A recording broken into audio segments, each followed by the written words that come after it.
Welcome back to the channel and welcome back to another UFC fight prediction video. In this video, I'll be predicting the four card of fights for UFC Fight Night, Smith versus Spann. So without further ado, let's get to our first fight on the card. So in our first fight, we have in the women's flyweight division, Emily Whitmire versus Hannah Goldy. When I look at this one, I'm not too high on either fighter. Emily Whitmire is pretty like a low tier grappler for the division. Like, very frail, not the strongest, not the best striker, not the best this. So if you got a grappling deficiency, she can look good against you. If your grappling deficiency isn't too great, she just looks mediocre for the most part. And look against Hannah Goldy, I feel like Hannah Goldy is like definitely you could look at her frame and how she fights and how she looks when she locks up with different women out there. Between the two and in comparison from what I've seen, Goldy is the much more physically strong fighter, much more chiseled, and like she is, like I said, she's well conditioned. Probably got a very low fat count, like very strong in the gym. Shows it off in her IG and whatnot. So, and I think it translates to her fights. And Whitmire, just strength does not translate there. So I feel like, and also her technique, it's not like bodybuilding and weightlifting is everything. Like Goldy got some technique as well. She just got T-Rex arms. Her striking isn't the best, but neither of these women can strike. To be honest, neither of them can strike like that. I think Goldy, is well versed enough in that strength advantage is going to play a factor that she's going to be able to keep this up. Like, I feel like her grappling I feel like Whitmire has better grappling, but Goldy is going to be significantly stronger and has decent enough takedown defense to keep this fight standing. I feel like she can just muscle around. I feel like she can muscle around in the clinch, land the harder shots. I feel like she's the cleaner striker between the two. And I can see her getting a decision victory. Like, manage to keep this fight on the feet for the most part. Outstrike and probably even get some positions on the ground, but I don't feel Whitmire presents any real great threat to Goldy in this fight. I think Goldy's gonna be stronger, better striker, and be able to keep this fight where she wants it, or keep the fight where she'll be at advantage and not be on the bottom or in submission issues. But in this one, I got Hannah Goldy via decision. Now to our next fight, we have in the bantamweight division, Gustavo Lopez versus Haley Alateng. And I see this one right here. So to be honest, when I look at Haley Alateng, I just see a stiff, mid-tier, low-tier wrestler. As far as in his MMA wise, like maybe outside the UFC, he can be pretty decent. UFC wise, I don't really see him doing too much. He could take advantage of some people that have some wrestling deficiencies or some grappling deficiencies. Striking wise, I can't see him really doing any much damage to anyone in the UFC striking wise. His striking not a big threat to no one. And when I look at Gustavo Lopez, you could say, look at the Merab Dvalishvili fight and say, oh, he got taken down this many times, but Merab would do that to anyone. He would do that to Haley Alateng. He would do that. Matter of fact, Haley Alateng wouldn't get up. He'd probably take Alateng down and probably just need 3 takedowns, hold him down the whole round. Every time, one takedown for this round, one takedown for that round. Probably outstrike him. Matter of fact, he might get a knockout over Haley Alateng, to be honest. Alateng can't really strike like that from what I'm saying. And so yeah, I can see him just dominate him like that. But so the fact that Gustavo Lopez was able to get up multiple times against Merab Dvalishvili, threaten with some submissions, get up back to his feet multiple times, that's more impressive to me. He might not look 13 getting taken down 13 times. Looks crazy, but the fact that he was able to get up that many times to be taken back down is impressive. And I put Merab Dvalishvili on a much higher level of wrestling than Alateng in 99.9% of anyone in UFC history, to be honest. Merab Dvalishvili is a beast of a wrestler, especially cardio-wise and pace-wise. That man is phenomenal as far as pacing. Skill-wise, there's definitely been some greater wrestlers, or a good bit of greater wrestlers, but tenacity and pace, few can like match it in the history of MMA, even with drugs involved. But yeah, I just feel like Gustavo Lopez is the more well-rounded fighter, and I feel I am impressed with his wrestling defense to an extent, especially given who he fought. And going against, I just think he's the more well-rounded fighter. I don't think Haley Alateng's wrestling is all that impressive. I don't think his striking is much of a threat to anyone. So I feel like, and also, look at him historically, he's been outstruck by everybody he fought inside the UFC, and probably in a lot of his fights in general. So I just feel like Gustavo Lopez is going to be able to address the wrestling, see a guy with a predictable game plan, outstrike him, still probably be a tight, sloppy fight, or at least tight, close, not comfortable fight, but Gustavo Lopez is going to be able to be the more clean, polished fighter, be able to stuff the takedowns, outland him, outwork him, and beat him to a decision. So in this one, I have Gustavo Lopez via decision. Now to our next fight, we have in the welterweight division, Impa Kasanganay versus Carlston Harris. And how I see this one right here. So when I look at Impa Kasanganay versus Carlston Harris, I just think it really comes down to I'm picking Kasanganay, and I'm picking him because I just see him the more polished, well-rounded fighter. When I look at Carlston Harris, I just see unminded potential, or a lot of potential to be minded. And both these guys still have a lot of growth to do. I'm not saying they just bad fighters. I'm saying in the sense that it's a good thing. Like they're solid fighters as they are, but there's definitely a lot of room for improvement. It's not like they're old fighters and they just trying to get by with what they have. They're still young enough that they can, evolve a lot in these coming years, and like still very much learning fighters and already talented learning young fighters. But what I see with Karras, I just see his striking defense definitely looks very, very low. His boxing looks very low.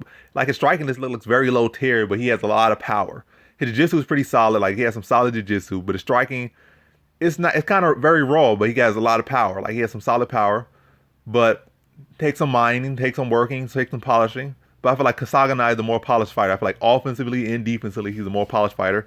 And as I said in the past, with Kasanganay, his biggest strength can be his biggest weakness, I guess, as far as getting bonuses and getting those big finishes and getting the things that's going to, elevate him quicker, but maybe be a good thing because maybe don't need to elevate fast. But either way, Kasanganay, is offensive and defensive minded at the same time. So he's going to keep his hands up. He's not going to let his hands go as much. He's not going to go for the finishes as much. He's going to let it materialize. But like I said, he's not going to take the biggest risks. And that could be a bad thing for him, I guess, to Dana White, because Dana White not going to, get him those bonuses, not going to try to push him, not going to get those big highlight reel finishes like that. So going against Carlston Harris, I just feel like Kasanganay's defense is much sharper. I feel like his striking is sharper, tighter. Then his grappling, definitely Harris is the better grappler, but Kasanganay is solid. I think his wrestling defense is solid, his wrestling offense is solid, grappling pretty solid. Like Harris might have an advantage there, but he has to get him there. And I also, as far as when you got to fight so tight and so like between two high level fighters, or not high level, but at least decent level fighters, you got to really mix it up with your hands to get those takedowns. And I don't think Harris' takedown offense is all that great. It's not. So I feel like it'd be a case of where Kasanganay is not going to have too much issue defending the takedowns of Harris. Like I said, Harris does have power. His striking is a bit awkward, but Kasanganay is going to be tight with his defense, land those shorter shots in between. And I think he's going to be able to materialize a stoppage in this one. Eventually be able to catch Harris with the shorter shots, probably like in second round, and then hurt him. Then hurt Harris in the third round and put him out in the third round. So in this fight, I have Impa Kasanganay via third round TKO. Now to our next fight, we have in the women's flyweight division, Erin Blanchfield versus Sarah Alpar. And how I see this one right here. So I want to get Sarah Alpar. Her striking is horrendously mediocre, to be honest, unless she proves otherwise. Striking defense is horrendous. She's like a mathlete that took one Pilates class or something like that, one cardio kickboxing class, and they threw her to the cage as far as her striking. She has some solid wrestling, but her striking is horrendous. It's horrendous, to be honest. I think Blanchfield is a much more polished fighter. I feel like Alpar's wrestling could be a threat in this one. Definitely be a big threat in this one. Submission, well, not her. I don't feel like her grappling too big. Blanchfield is a better grappler, better submission grappler. So wrestling, like in position wise, it's gonna be an issue. But I feel like Blanchfield is gonna be able to address it, threaten her submission, so she can't just go for takedowns without, having to worry about getting tapped out or being worried about getting hit with an uppercut, get worried about getting caught with a kick. So she's gonna keep Alpar honest in this one. And then I think her skills, her more polished skills, gonna show. I think she's the more polished striker. She's gonna keep her honest, threaten her, even does go to ground. It's not gonna be a case where Alpar can rest her. She's gonna be getting thrown with submissions. And Blanchfield, I feel like she can reverse position, get back to her feet. And like overall, I feel like she's a better submission grappler. Then on the feet, I just feel like she's gonna be able to take advantage of all the openings that are there in Alpar's defense. Then eventually, I think she materialize a knockout or a TKO in that second round. Be able to catch her with her hands down, head kick, then follow with some ground and pound and get her out in the second round. So in this fight, I have Erin Blanchfield via second round TKO.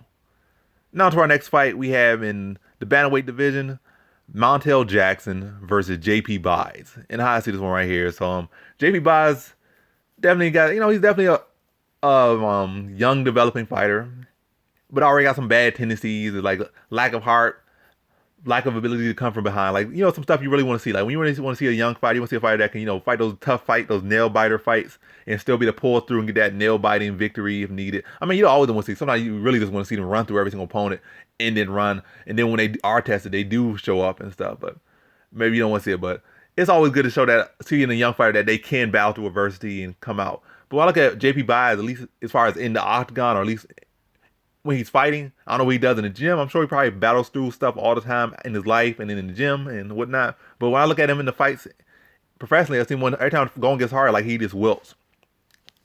If it's gonna be a way out, he's gonna take it, whether it be a disqualification victory, a no contest, or be like a case of where he's not fight not going his way. It's like he's gonna take the way out. It seems like every single time. But yeah, that's a big factor. But not a big factor. I see this Montel Jackson just a more well-rounded, more fleshed out, more polished fighter. And I just been saying that a lot on this video. But Montel Jackson's longer. He's taller. I think he has better striking, better power, more experience at a higher level, more success. I think he's a better wrestler. I think JP Baz is a better Greco-Roman wrestler. But as far as MMA wise, I think Montel Jackson's gonna be the better wrestler and better grappler, to be honest. As far as like when they actually lock up in overtime. But yeah, I can see JP Baz having early success or some semblance of success early on. But I feel like once Montel Jackson starts to really connect on him, I just feel like JP Baz is gonna start to wilt. Then from there, Montel Jackson's gonna start to find success with his wrestling, his grappling, and everything. All stuff gonna start to blend together well. It's gonna be like he can't miss. He can't miss in the striking, can't miss in the wrestling, can't miss in the grappling, and every single day is gonna be throwing 3-pointer this switch straight, nothing but net on him. And I felt like in the second round, after demoralizing and breaking down JP Baz, I felt like he put some weight in that second round, probably like about under 2 minutes in that second round. So in this fight, I have Montel Jackson via second round TKO. Now to our next fight, we have in the lightweight division, Dakota Bush versus Zhu Rong. And how I see this one right here. So I feel like the Zhu Rong is the more polished striker, but I definitely did not like his performance in his debut, and I definitely feel like most of his competition outside the UFC has been not the best. Definitely spoon-fest, definitely a lot of mediocre, but something like about 2-3 decent fighters within that outside the UFC, win or lose. You know, for like a few decent fighters, but definitely for the most part, his resume has been extremely padded. Then going into the UFC, even outside the UFC, I've seen some issues with his wrestling defense. I've seen people easily be able to get him to the cage, easily be able to hold him in his cage, easily be able to score takedowns. Well, not easily, but I definitely seen more success there from his opponents than I would like to see if I was leaning to him. And going against Dakota Bush, a wrestler. But my thing with Dakota Bush is I don't see him as aggressive with his wrestling as he should be or could be in a lot of these fights. So that could be a thing where it just end up being a striking match. Yes, he's a wrestler, but a lot of these wrestlers end up just striking a lot of times. And also Dakota Bush seems to be best when, you know, the situational wrestling, like when people bring it to him or initiate it and he gets the better of them or reverses it. More often than not, it's not a case of where he's necessarily one pursuing these takedowns. It's the case maybe his opponent goes for it and he just gets advantage, or it's a case of somebody trip or he trip or they trip and then a grappling exchange happens and he's able to scramble and get the better position. Like, so that's a definitely concern on both sides. Like Dakota Bush not initiating enough and Zhu Rong, it seemed like there's an opportunity there for somebody if they want to take it. So. But ultimately, I just feel like I'm going to lean with Dakota Bush in this one. I just feel like he's the more well-rounded fighter. I feel like Zhu Rong is primarily a striker. He has shown some grappling at times. But really what I see most times when he initiates grappling, when later on in the fight when his opponent's tired, then he starts to initiate the grappling. Like he takes advantage of a tired opponent. Like he does have some decent conditioning. And even in his last fight, his conditioning looked bad. It's like he just was flat out there until like later rounds.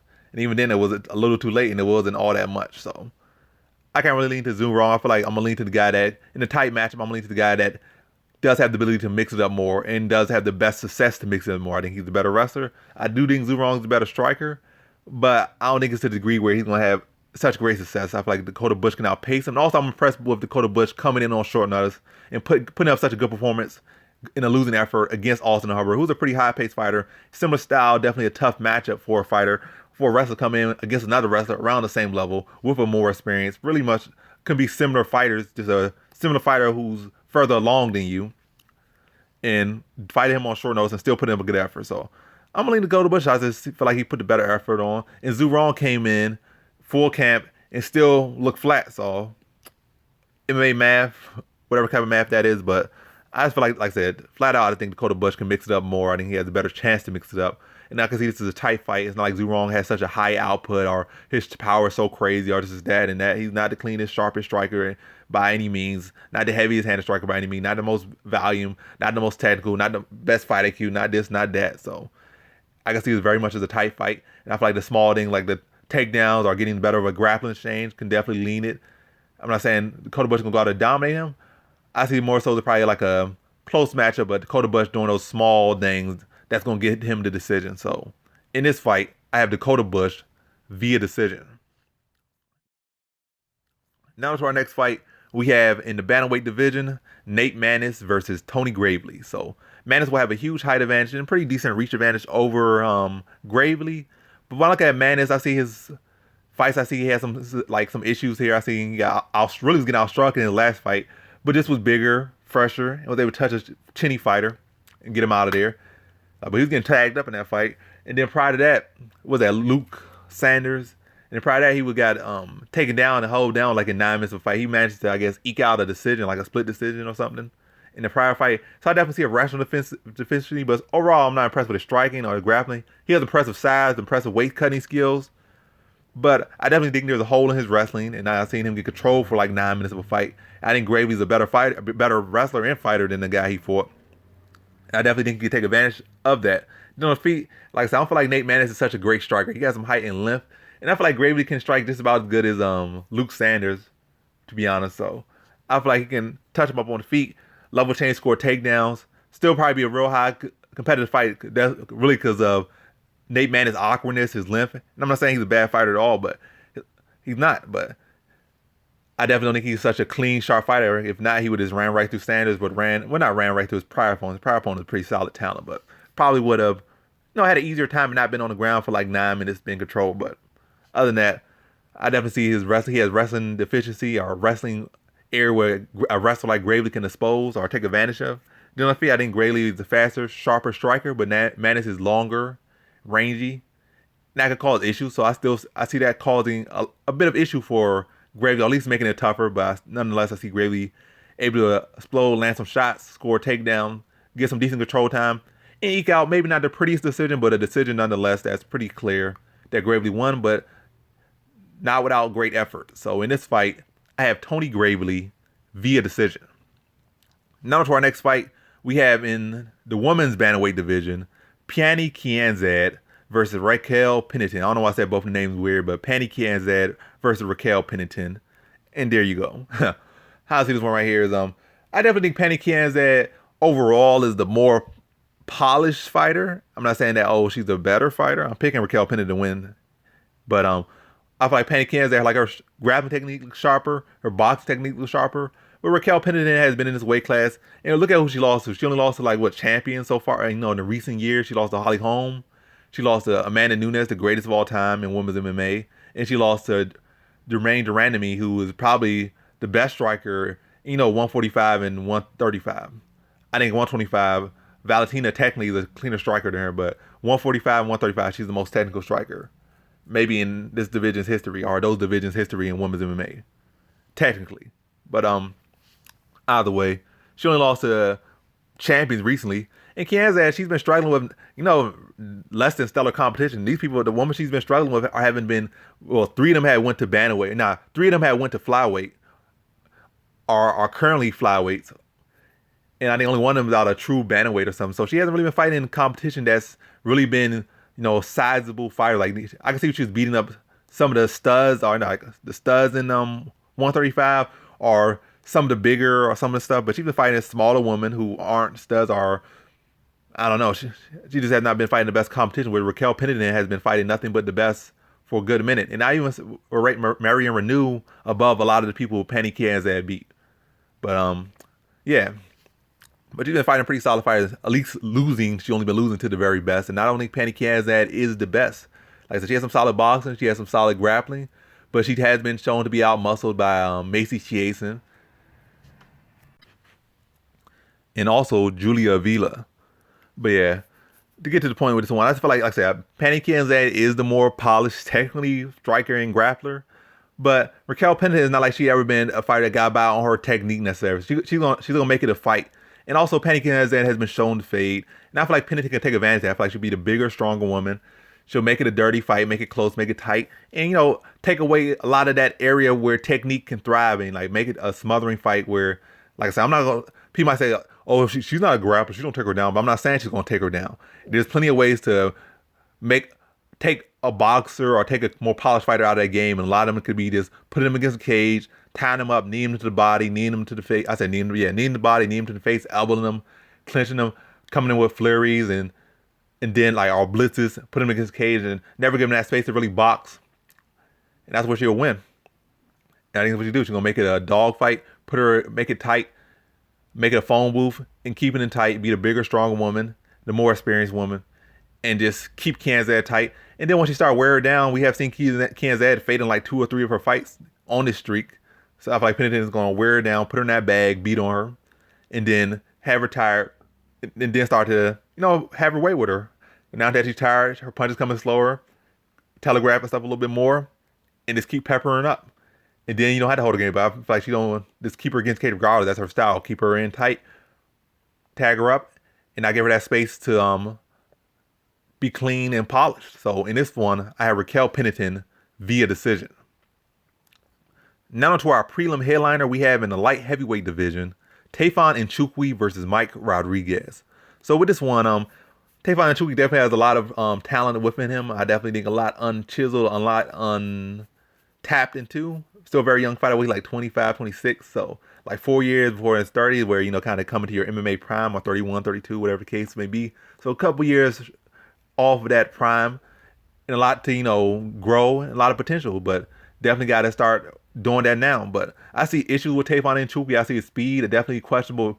Even at heavyweight, I would say he's not the fastest fighter at heavyweight. So I think I got to do some more explosive drills, got to do some more speed bag or something. Like, coach got to tell him, hit that speed bag about like every day, give that speed bag like 2 hours or something. Because 2 hours before practice, 2 hours after practice, 2 hours at your house and install in your house, because his speed is definitely questionable, like with his hands. He got some fast kicks, but his hand speed is definitely not the fastest. His pace is definitely not the fastest. He has good cardio, runs like 6 miles a day, which is crazy for his size, but overall his speed isn't the best, maybe, and his pace isn't the highest typically. Like, he kind of fights at a slower, methodical pace. Cardio is definitely not an issue for him, but he got to pick that pace up a little bit and got to pick that speed up a lot of bit. But as far as against Mike Rodriguez, I feel like Mike Rodriguez is definitely a big threat for him. Grappling-wise, I give Nchukwi the grappling advantage, but it doesn't really translate to the cage as well as it should. So it got to be some hashing out to do outside the gym. Outside the cage, in the gym and whatnot, so that when it comes to the cage, it can translate more in the cage. And I think that would make this fight very much simple for him. Like, he'd be able to bully Mike Rodriguez in the clinch. Well, Mike Rodriguez got a solid clinch, but muscle him might probably trip him from the clinch. And then from there, be able to dominate him on the ground. Rodriguez has definitely questionable wrestling defense and definitely questionable grappling defense. So I feel like Nchukwi, if he really translated his grappling there, this could be a very easy fight. But the fact that he's still a very young fighter, and the fact that it definitely isn't all translating the way it should, it's going to make this a tougher fight. I definitely see it's a tight matchup, definitely a tough matchup. And Rodriguez should really be closer on the odds, but it is what it is. So, but I was thinking this one, I think, yes, Rodriguez is more explosive, more, I guess, damaging fighter in a way, as far as knockout potential. But I think Nchukwi's defense is tighter, solider. He's slow and methodical, but I think that's going to work for him in this one. I feel like Rodriguez is going to be, fast and explosive to start.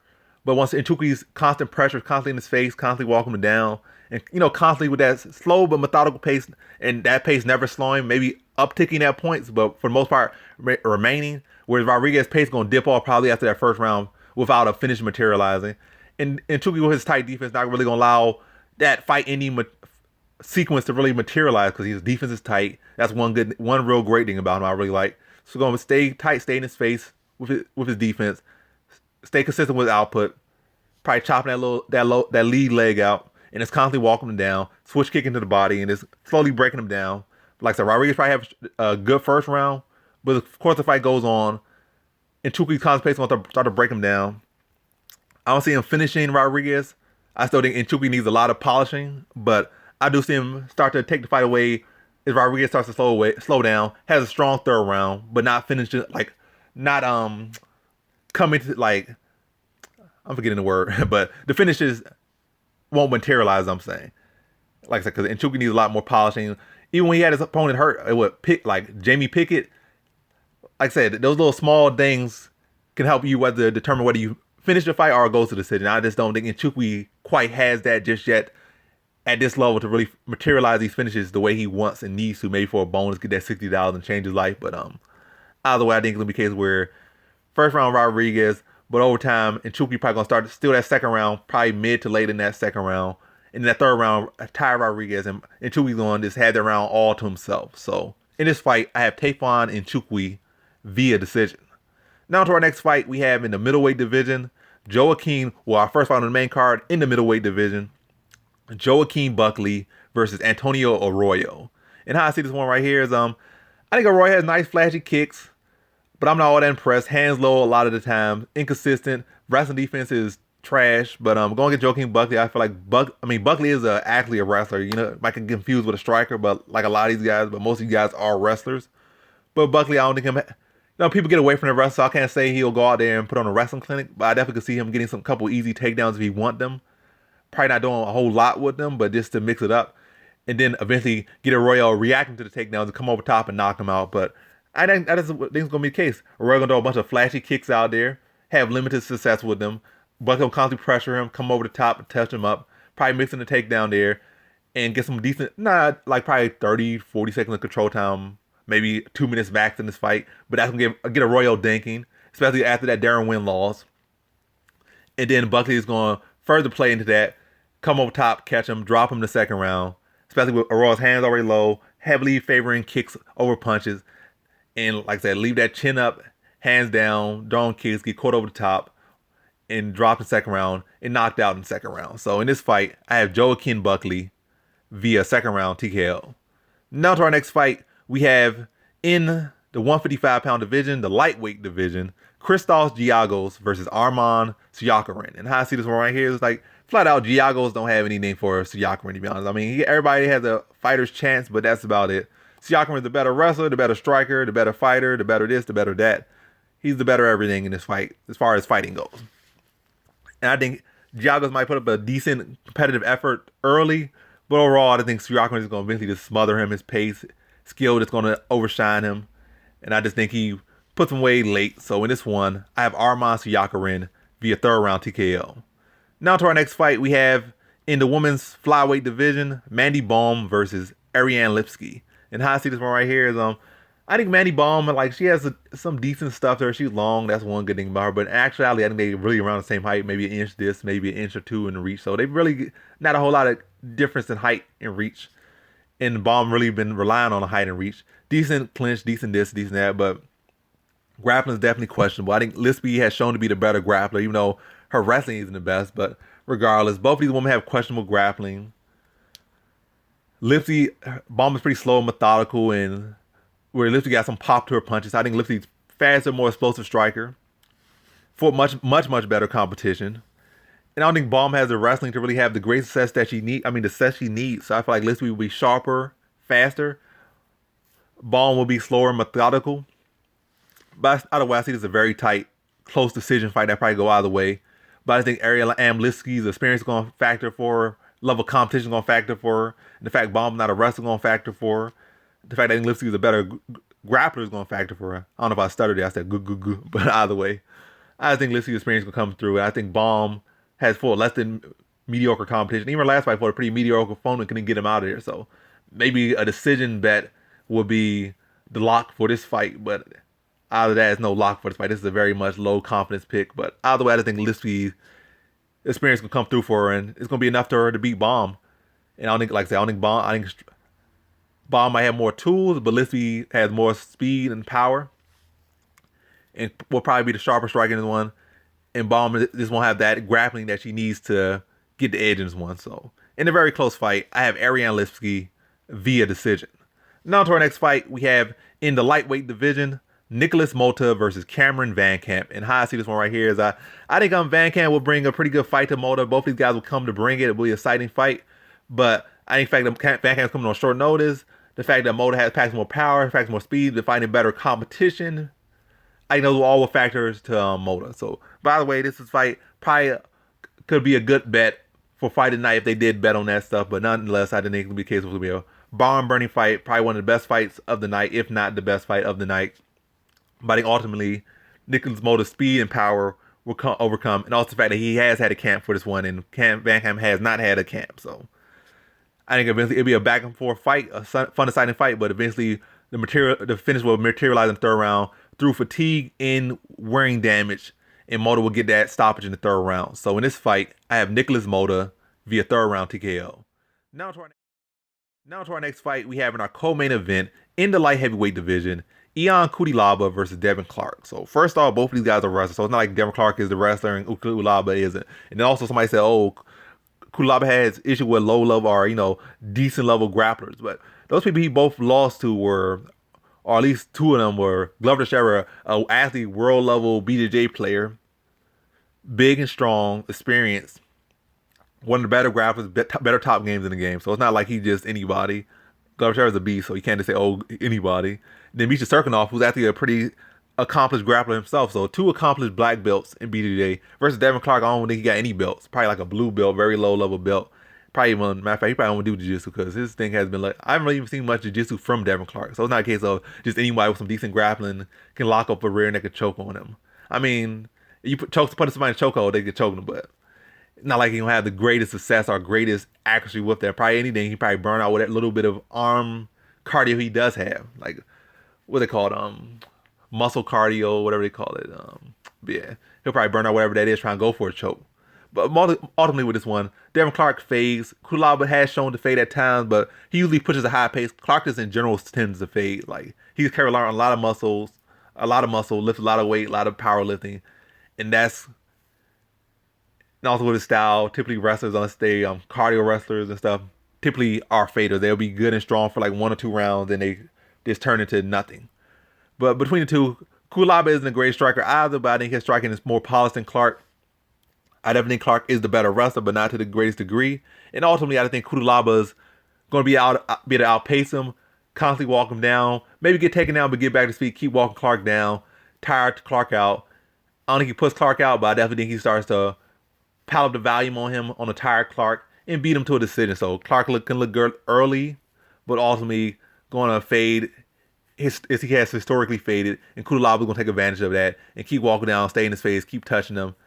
And it's not like Cutelaba's a heavy-hitting fighter typically, so it's going to be a case where he's going to keep touching him and beat him to a decision. So in this one, I have Cutelaba via decision. Now to our main event, we have in the light heavyweight division, Anthony Smith versus Ryan Spann. And I see this one. So Spann is 1 inch taller, has a 3-inch reach advantage, and is 3 years younger. But Smith has a wealth of experience, and I just think he's flat out the better fighter, to be honest. Spann, I don't know why people think he's a striker. He's not a striker. Like, he has his moments where he has explodes and had these dynamic finishes, but for the most part, outside of dynamic finishes, he has never really had a clean cut striking performance, start to finish, against anyone decent. Maybe against some lower tier competition as far as anyone decent. It's like here and there he'll have a explode and get a knockout. And that's about it. Like, get Cirkunov, explosive knockout.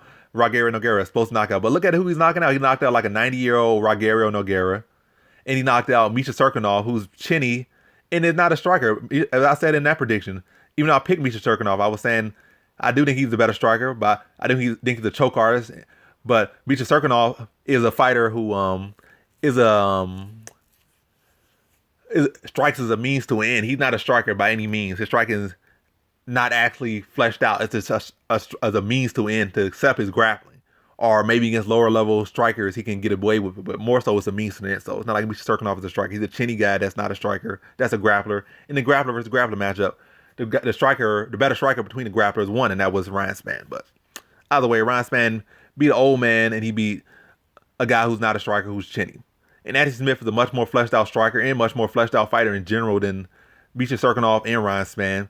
Has only lost to really the best competition at light heavyweight. Lost to John Jones, lost to Glover Teixeira, who's about to get a title fight. Lost to Alexander Rakic, who's a much better prospect, or at least has shown to be a much better prospect than just about every other prospect in the light heavyweight division. So he only lost to really the best of the best in the division at the given moment. So people that are probably the greatest of all time at this division, and guy that's about to get a title shot, and a guy that's probably definitely bound to get a title shot, if not win the belt at some point in his career. So can't really knock Smith's competition or how he faced against those guys, because Spann got knocked out by Johnny Walker, struggled with Sam Alvey. So what's to say there? Ultimately, to get to the conclusion of his prediction, I feel like Smith is the better striker. I feel like he's the better grappler. Spann does have that power, but again, in bursts. So if you don't get him out in the first round, or get him out in if you don't get him out in the first round, or really the second round, and really definitely in the early rounds, if you don't get him out, his chances of success fall very low. And I think Smith has experience and the skill to either avoid this that explosion, take it or weather it. And he has done all of those and been able to take these guys out of the take these guys out of the early rounds and drown them late. And that has been a pattern for Smith along his rise. And in general in his career, he's a guy, if you can't get him out of there, he'll take you late and he'll drown you. And I don't think he really needs that. I think he could just avoid Ryan Spann's shots. Spann's not the best striker. He got some power, got some decent takedown offense, defense, but it's not nothing great or nothing where I feel like he can have the greatest success with that. But ultimately, to get to the conclusion prediction, if I already pretty much said it at this point, I feel like Spann can have success early, but I think Smith will be more than capable of enduring and dealing with that, taking Spann late, addressing his burst, and just being a cleaner, fleshed out fighter, and just outstriking him from that point on, and then stopping him late. And also, he had those sharp elbows. In Spann, we have seen got knocked out by Carl Roberson. We see him get knocked out by Johnny Walker. So if he want to come in tight, try to hug and be tired, like also bad cardio on Spann's side, and then come in tired, try to hug and drag him to the ground, get caught with some elbows. That probably be the case. He's probably get picked apart after that first blitz don't really materialize. Through the rest of that first round, the second round, probably most of that third round, and he starts trying to be fatigued. And he starts been leaning over, breathing heavy, mouth breathing, trying to go for a body lock takedown, trying to hold him against the cage, get framed, get hit with elbows, then get dropped, and finished off in that third round. So in this fight, I have Anthony Smith via third round TKO. And that concludes my fight predictions for the full card of fights for UFC Fight Night, Smith versus Spann. And as always, thanks for watching.